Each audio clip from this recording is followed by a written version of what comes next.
Ben, écoutez, nos sociétaires, que sont le club qui participe au championnat de la Ligue nationale de football, étaient préoccupés par le fait que ça fait un bon bout de temps, je pourrais même dire plus de 2 mois, que le championnat est à l'arrêt. Eux qui participent à ce championnat voudraient savoir quelles sont les raisons de cet arrêt de fait. Parce que ils ne se souviennent pas que la INAFOOT ait fait un communiqué dans le sens d'arrêter le championnat national. Ils sont venus à la commission de gestion qui, elle, organise le championnat pour avoir les raisons de cet arrêt parce que cette léthargie ne s'explique pas. Ils sont des responsables, ils ont des obligations, des responsabilités vis-à-vis des clubs, vis-à-vis des joueurs. En fait, leur souci est de savoir est-ce que cet arrêt peut se comprendre, se justifier et jusqu'à quand cet arrêt? C'est ainsi qu'ils sont venus pour en savoir un peu plus auprès de la Ligue nationale de football, elle qui gère effectivement le championnat. Nous avons trouvé cette démarche tout à fait adéquate et surtout importante parce que même nous-mêmes, nous ne comprenons plus ce qui nous arrive. Nous jouons très bien notre championnat, le club s'est déplacé. À 30 matchs de la fin de la première phase, le club ne savent plus se déplacer pour aller jouer.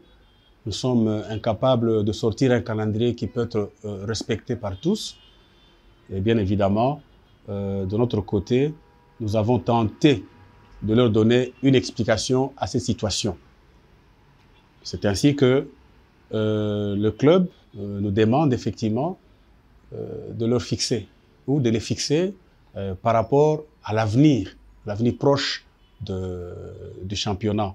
Est-ce que nous allons continuer à demeurer comme ça? Est-ce que nous allons arrêter le championnat?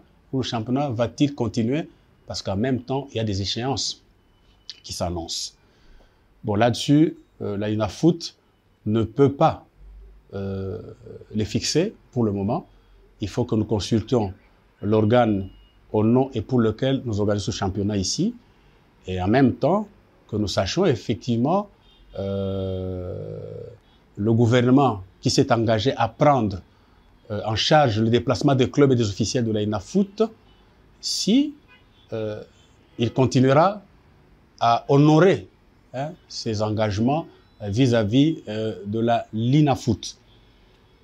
Nous avons des échéances à venir, nous avons le CHAN, nous avons la CAN, et si nous devons déjà tirer les leçons par rapport à ce qui nous arrivait à l'équipe nationale, je pense qu'il faut que nous revenions aux fondamentaux. Et les fondamentaux, à mon sens, c'est la tenue normale du championnat national qui, lui, doit effectivement pourvoir en termes de joueurs l'équipe nationale. Et nous pensons que nous irons très rapidement voir la FECOFA et avec la FECOFA poser peut-être la question au gouvernement et ce qui nous sera dit va naturellement fixer l'avenir immédiat ou disons l'avenir du football ou du championnat de football. Voilà ce que je peux vous dire en résumé. Il était question pour nous, dirigeants de clubs réunis au sein de l'ADEFCO, d'avoir la réponse officielle, sinon la position officielle de la FECOFA, de la Ligue nationale de football qui nous gère, pour savoir quelles sont les vraies raisons de l'arrêt du championnat. Il est certes vrai que chacun de nous connaît la raison de manière infuse, par déduction, mais il était important en tant qu'institution que nous ayons la vraie version, la version officielle. Et là, la INAFOOT nous a fait comprendre que c'est un problème de moyens de déplacement des clubs. Et nous, en tant que club, nous avons dit que c'est un avantage que nous avons déjà reçu du gouvernement. Cela découlait d'une décision du gouvernement à la suite de la volonté du chef de l'État. Et qu'au niveau de club, il n'était pas question de revenir à la période antérieure. Il faudra absolument qu'il y ait des solutions par rapport à la prise en charge des clubs, du moins dans le volet transport. Mais aussi, nous avons dit qu'il était important qu'une décision soit rapidement prise. Il y a arrêt du championnat depuis 1 mois et demi. Nous, les clubs, nous souffrons. Autant le gouvernement semble essoufflé, autant aussi les dirigeants que nous sommes essoufflés. Nous avons des joueurs à payer, nous avons des logements à payer, nous avons des entraîneurs, tout ce qui va avec l'arrêt du championnat, nous n'avons plus le temps de continuer à dépenser de l'argent n'ayant aucune visibilité.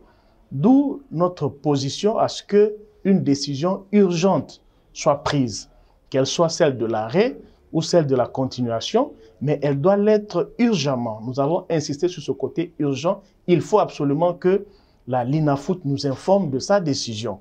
Et voilà, nous avons continué également à poser le problème aussi des clubs en Ligue 2.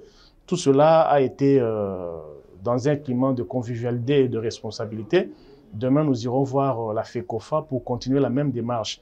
Et après la FECOFA, nous verrons comment aussi entamer la démarche au plus haut niveau. Là, il est question pour nous d'avoir la position exacte de l'organe qui gère au fait le football. Mais aussi, nous avons mis sur la table les contraintes auxquelles nous ne pouvons pas échapper. Au 30 juin, nous devons absolument envoyer les noms, la liste des clubs qui doivent participer au championnat, aux interclubs africains. Donc, il y a des contraintes techniques au-delà desquelles on ne peut pas aller. Là, c'est une interpellation que nous avons faite à la LINAFOOT pour dire qu'il n'y a pas que les aspects politiques, il n'y a pas que les aspects financiers dans la gestion du gouvernement. Il y a également les contraintes techniques. Et eux, en tant qu'organes techniques, ils doivent mettre sur la table des négociations, du moins quand ils saisissent la fédération ou quand ils vont saisir le gouvernement, ils doivent mettre sur la table les contraintes techniques au-delà desquelles nous ne pouvons pas aller, même s'il y avait des moyens. Si le timing ne le permet plus, nous devons avoir le courage de dire clairement au gouvernement et aux fanatiques, à tous ceux qui aiment le football, que vu le retard aussi important que nous avons accumulé, il est impossible de continuer.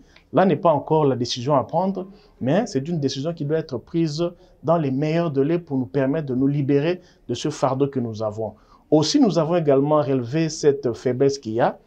Aussi longtemps qu'il y a arrêt, vous avez par exemple Mazembe qui va déjà au quart de finale. Il joue, mais sans compétition. Et quand bien même on va parler de CAN, mondial ou autre compétition, vous avez un pays qui n'a pas de championnat national. Qu'est-ce qu'on veut attendre comme résultat?